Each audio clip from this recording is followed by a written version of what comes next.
déclaration di wax directement ak ñi nga xam ne ñooy responsable APR yi nga xam ne ñoo nekk ci département bi di ci citer particulièrement ki nga xamante ni moo dugg ci biir opposition bi ne dafa bëgg a jël jeunesse bi nga xam ne ñoo nekk ci opposition pour gagneloo Macky Sall élection yi en 2019 ñu di ko xamal ne ko moom moo jiite woon liste bi ci législative yi gagné wu ko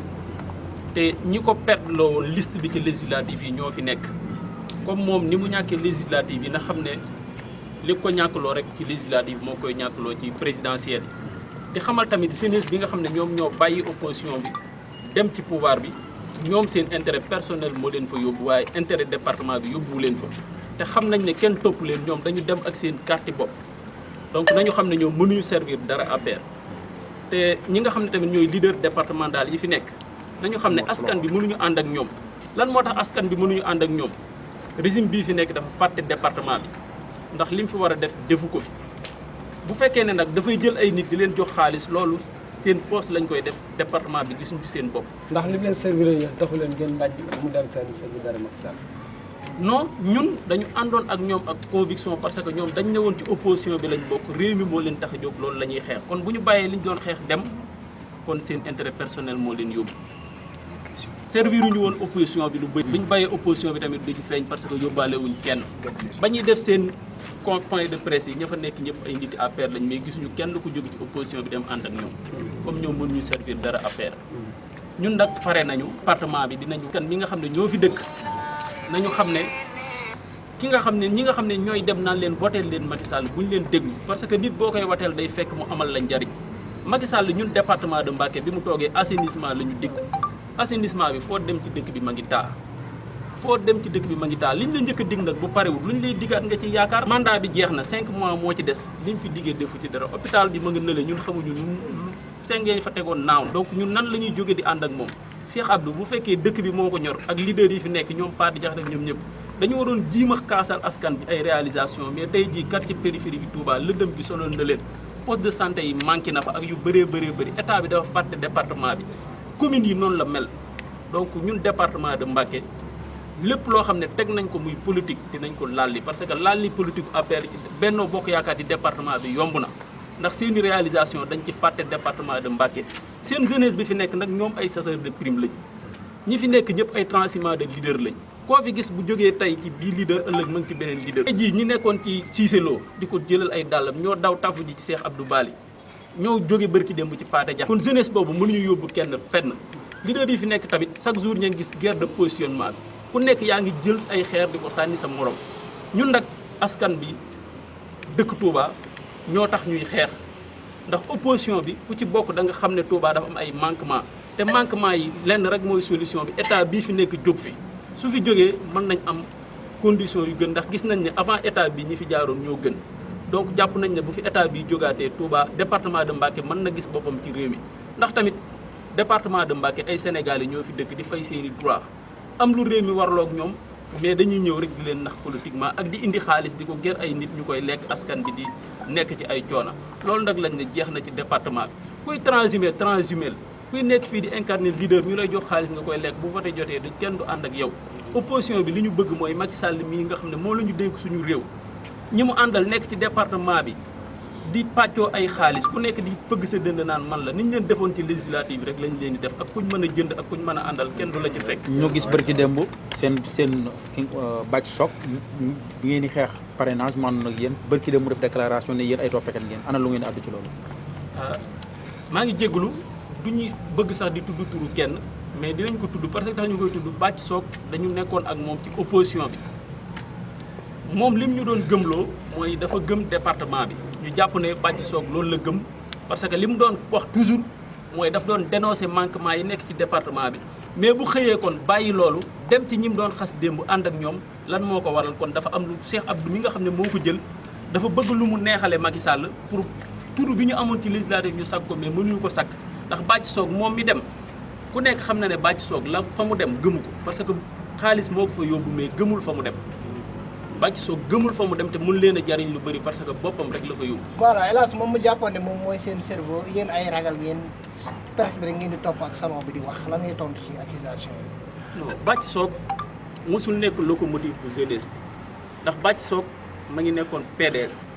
bàyyi ko dem ci sëñ Fallou bàyyiwaat ko dem ci Teranga Sénégal kon Bathie Sock day wër kuy wër nag jeunesse bi mos la jiite amul fenn foo xam ne jeunesse bi mos nañu jël engagement ne Bathie Sock moo ñu jiite loolu déclaration la pour lu neex Cheikh Abdou ak lu neex waa APR mais comme Cheikh Abdou Gaynde Fatma moo mënul jox APR résultat bu baax ak Abdou Mbacké Ndaw ak ñi ñu àndal kon du Bathie Sock ak Médoune ñoo leen jox résultat ci département bi. mais débouchage yi ñu am ci opposition bi est-ce que loolu leen néewal doole aussi. opposition bi ñi ciy jóge di dem mënuñu néewal opposition bi doole parce que li tax mënuñu néewal opposition bi ci département de Mbacké ñi nga xam ne ñoom ñoo yore pouvoir dañoo defalul dara département bi askan bi ñoo leen bàyyil seen bopp. Bathie Sock mosul jiite ñi mu àndal loolu daf ko wax mu doon ay propos politique te ñi dëkk ci département bi xam nañ ne loolu politique dong moo ko tax a jóg mais Bathie Sock boppam la jiite ndax Bathie Sock moom boppam mais tey ñun ñii nekk ci opposition buy dem mënuñu yóbbaale ndax dañu am gëm-gëm am pas-pas kon Bathie Sock moo dem mais opposition bi tey lañ gën a déterminé tey lañ gën a mën a taxaw xeex ci département bi daaneel Macky Sall niñ ko mos di daaneele ci département bi. est-ce que dina yomb ak réalisation yi fi def autoroute Ila Touba ak li investir ci inondation yi pour mu jeex.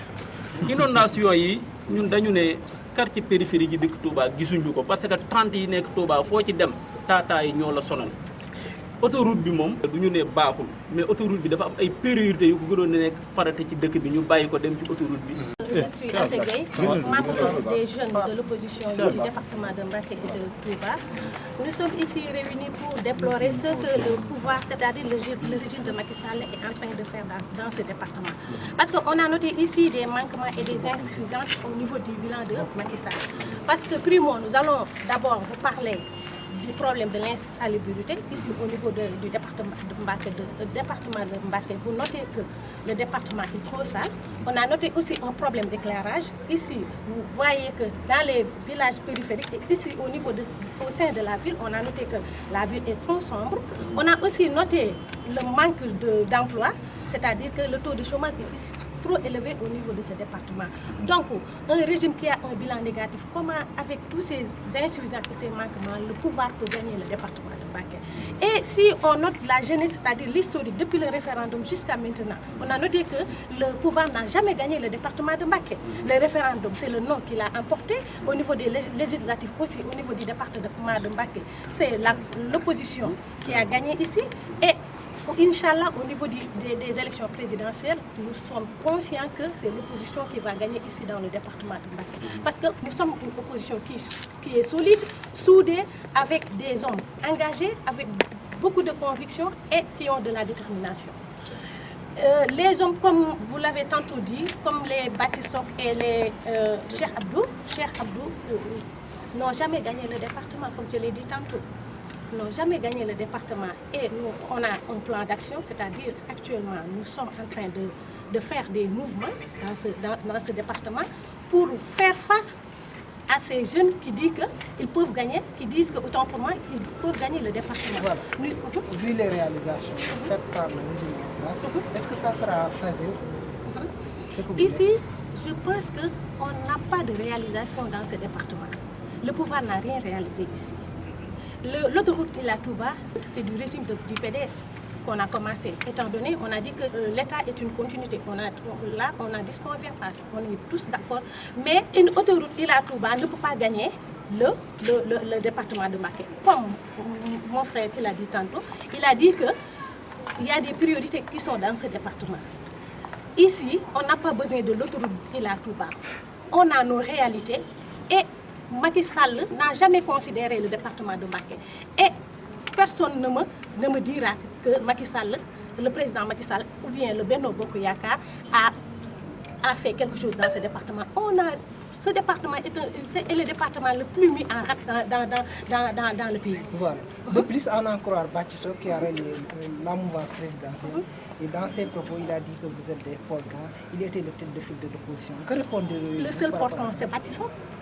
Le seul poltron dans ce département, c'est Bathie Sock. Bathie Sock qui n'a jamais cru à rien du tout. Bathie Sock, c'est un homme qui n'a jamais été le noyau de l'opposition. Parce que s'il était le noyau de l'opposition, il ne devait pas quitter cette opposition. Parce qu'il est au sein d'une opposition qui est mûre, une opposition qui est solide, qui a des convictions et qui a un programme à donner à ce vieux. Salam alaikum, je suis Moustapha Messere Patré, chargé de communication mouvement Mekina Dem. juste dañoo ñëw fii rek pour waxtaan ak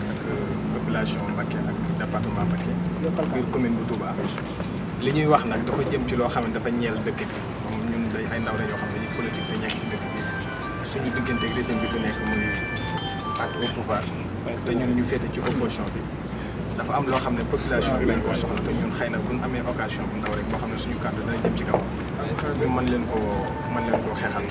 li ci ëpp ci wàllu réalisation damay faral di dégg ngeen di ko wax mais man damaa gisagul réalisation ndax bu ñu nee commune département Mbacké 16 communes composé ko ak Touba mi nekk ci biir ak ni mu toll ak popularité Touba ñu ne le régime Macky Sall bi fi nekk doog na fi juróom-benn at 6 mois dese ko ci élection inauguré wuñ fa poste de santé centre de santé wala case de santé benn hôpital amu ci luy département Mbacké bépp kon réalisation man mënuma ko gis. beneen bi ci dolli autoroute lañ fi wax autoroute dafay fekk autoroute boo xam ne 2 voies la aller ak retour pour mu jóge Touba dem Dakar Karim Wade defar projet bi ñu financé ko ba pare xaalis bi tege ci kaw taabal bi moom bi mu ñëwee moo jëlee autoroute bi def ko APS lan moo tax mu jëlee fi autoroute boo xam ne amutoon fay indi ñu autoroute bu ñu fay par exemple autoroute Ila Touba marchandise muy jaay day xool luuma bi nga xam ne moo gën a jar mu yóbbu ko fa tiim na carte Sénégal xool ne Touba moo mën a fay bor bi mu jël 416 milliards dugal ko ci ab bor boo xamante ne xamuñu kañ lañ koy fay mu indil ko Touba li mu war a leeral population mooy lan la ci Touba am d'abord parce que gisuñu benn emploi bu mu ci créé Touba ni mu toll nii amul usine amul géej xale yu semé kenn liggéeyul nga tabax fi lu mel noonu bu dee initiative bi rafet na dafa waroon a participer ci ndaw ñi pour ñu mën a am liggéey mais boo xoolee dëkk bi tey ni ñuy taxawaaloo nga xam ne xale yi ñi ngi ci insécurité bi fi am kenn liggéeyul loolu kon du réalisation beneen bi ci toll ci wàllu hôpital bi comme li ñuy wax nun dafay fekk hôpital boo xam ne taalibe Sëñ Touba yëpp mi Matlaboul Fawzayni bu waroon a jàppale dëkk bi ni mu waroon njëkk a def mooy subventionné hôpital bi jël ko en charge ba nga xam ne bon bi liggéey ci biir hôpital bi sax dañ la mën a jël en charge kon tickatu 5000 ban fay fekk ak suñ mbokk ya nga xam ne dañoo tëdd ci biti ngir ñàkk luñ mën a fajoo du leen ci dal beneen bi ci loolu mooy quartier périphérie yi nga xam tey ji boo doon jógee fii Madiana dem Sam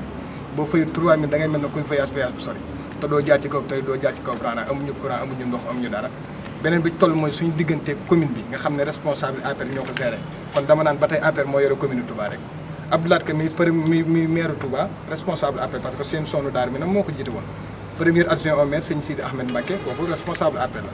beneen bi ci loolu Cheikh Abdou Lahad Gaïndé Fatma bi ni environnement dëkk bi kooku yit responsable kon APR ñoo géré dëkk bi lu toll ne dëkk nag boo jëlee kilifa yi nga xam ne ñoo ko war a diriger def leen ci sa part te dara mënut a dox kon dañ leen di duut baaraam wax leen ne ban problème lañ am ak population Touba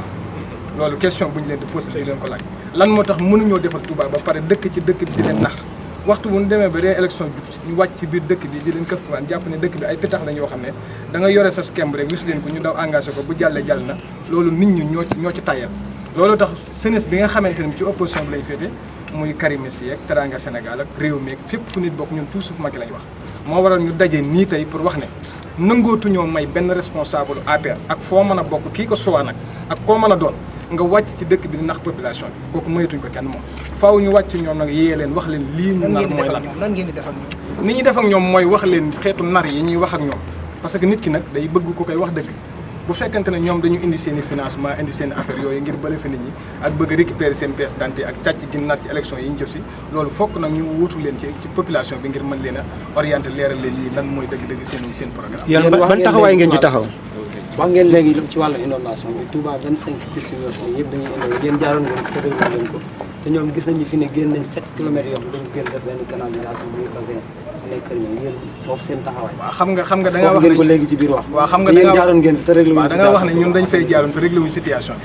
bi état continuité la ñun dañ fay jaaroon sénégalais yi xëy nañu yéen doyu leen ni Macky Sall moo ñu doy moom mu indi programme boo xam da ko tegaloon sénégalais ne bu ma fi toogee kat dinaa def lii kon loolu ci rôle am la nekk li muy defal Touba mayu leen ko alali Touba da leen di delloo li Touba di participer ci gafak ak réew mi genn wàllu wàllaat bi delloo ko Touba benn moitié rek bu ko defoon Touba mel na pare defagul Touba kon dara Touba defalu guñ leen lu leen jomb nañuy bàyyi wax réalisation mel na sarax bu muy jox waa Touba la Touba aw askan ñoo fi dëkk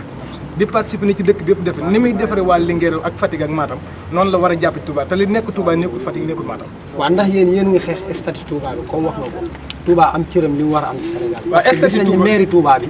amul noonu doole ba tax mu lëkkaloo ak état bi yéen seen taxawaay foofu nan ngeen di xeex ba statut bi Touba war a am ko demal boppam. waaw ñun première statut bi rek d'abord ñun ñi opposé wu dañuy xam dëkk bi ñu nekk ban dëkk la ñun ay taalibe lañ moo jiitu ci ñun politique suba mën nañoo bàyyi politique te duñu ñàkk doon ay taalibe li ñu njëkk dañu xool dëkk bi ñu nekk lan la ñu sàmmante moom coow yi nga fiy dégg kilifa yi ñuy yàq lu bon ak lépp doo ci dégg opposition bi même biir parti au pouvoir lay doon te ñoom ñooy gouverner ñoom ci seen biir nag comme ñoom mënta organiser wu noonu mën a xam li ñu yore lu mu doon mel na lu leen jomb ñun njëkk ni ñuy liggéey ci dëkk mooy xam dëkk bi ñu nekk d'abord mooy ban dëkk muy dëkk Sëñ Touba ay taalibe lañ te suba duñ doon ñàkk doon taalibe waaye suba mën nañu bàyyi politique diggante bi ñuy politique nag gox bi nga dëkk am na lu mu manqué am na lu mu soxla boo amee occasion bu mel ni da nga naan quartier sàngam kat soxla nañ nangam ndax man maa ngi dëkk ci diggi jannatu bu ma dee kaasal Sam di kaasal Umul Xola di kaasal marché bu tas loolu dama leen di bàyyi xel mais bu ma nee hôpital man ci hôpital la dëkk kon damay bàyyi xel ñi nga xam ne ci population bi sori bi lañ bokk. mu mel ni tamit bu ñu waxee élection 2019 la ñu wax liggéey bi du rek ay communication boo xam ne da ngay dajale presse bi di wax mais tamit dugg ci askan bi jéem leen yee jéem leen soññi tamit ci ñu jéem a jëli seen ay carte d'identité yi nga xam ne déposé woon nañ ko loolu ndax liggéey boobu yéen a ngi koy def. waaw loolu moom yàgg nañ ciy def li may njëkk def nag mooy élection daf fi jaaroon ñu am luubal guñ ci def ndax bu ñu naan élection yi fi jaar opposition bi ñoo ko yàq te ñun woote wuñ mi ñu woote wuñ 4 heures du matin bëccëg lañ woote organisation élection opposition du ko def parti au pouvoir moo koy def mu jaar ci préfet bi fi nekkoon nag jëlee nañ ko fraw rek indi nañ ñu koo xam ne xamuñu ko su préfet bi fi nekkoon jëlee nañ ko fi indi nañ fi keneen te ki ñu fi indi xamuñu ko ñun lan moo tax ñu indi ko wala dañoo am réussite ci lañ defoon ci élection législative yi ñu indi fi keneen koo xam ne moo gën a compétent pour ñu mën a def préparation pour yàq élection yi mais ñun li nga xam ne mooy lu njëkk def mooy suñu moomeelu bopp la nit nag du yàq alalam dañuy wàcc ci base bi fexe nit ñi saas bi dañuy jël seen carte d'identité yi nag joxewuñ ko ñun comme parti au pouvoir ñoo yore pièce d'identité yi ñoo ko war a jox te joxuñ ko li ñu mën a wax nit ñi mooy ñu jéem a obligé wu pour dem jëli seen pièce d'identité ndax Macky Sall moo wax ne carte d'identité ku ko jël dañ laa war a tëj loolu Macky ko fi waxoon kon na joxe carte d'identité jàmbur yi moom moo ko téye na joxe carte d'identité bi jàmbur parce que alali Sénégal lañ ci def pour nit ñi mën a dem wote ci tànn ki dem rek ñoom wax nañ jox nañ 7 millions 500 non 7 millions 500 li ëpp ci Sénégal yi bu ñu doon 150 yi boo leen laaj dañ naan jotugoon suñu pièce d'identité yoo xam ne da nga koy jot sëñ bi boo demoon ci banque yi doo ci mën a tijji compte lu bari bari mën lu ko régler déjà loolu beneen problème la il faut ñu jox nit ñi seen i pièces comme moom nee na am na bilan defal nañ ñu ko ci livre pour ñu koy seetaan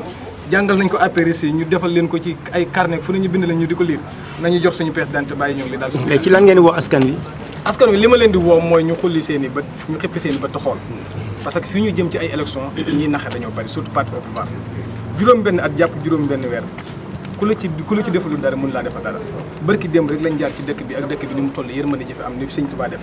ñu ñëw jaar ak seen i quelques lobby falaxee dëkk bi yàq alali ndaw ñi defoon pré banque ñi tegg woon seen i natt defar seen i place ñu yàq ay centaine de millions toj ay jàkka lu nañu def ko ni mbirum sëñ bi te ku ne xam ne sëñ bi digg ak yàq loolu ñu def yàq alali nit ñi alal ju baree bari joo xamante ne bi te état subventionné maire bi defalu leen dara loolu ñoom nañ ci jàppale population ci loolu nag lañ leen di yee ngir ñu mën a xam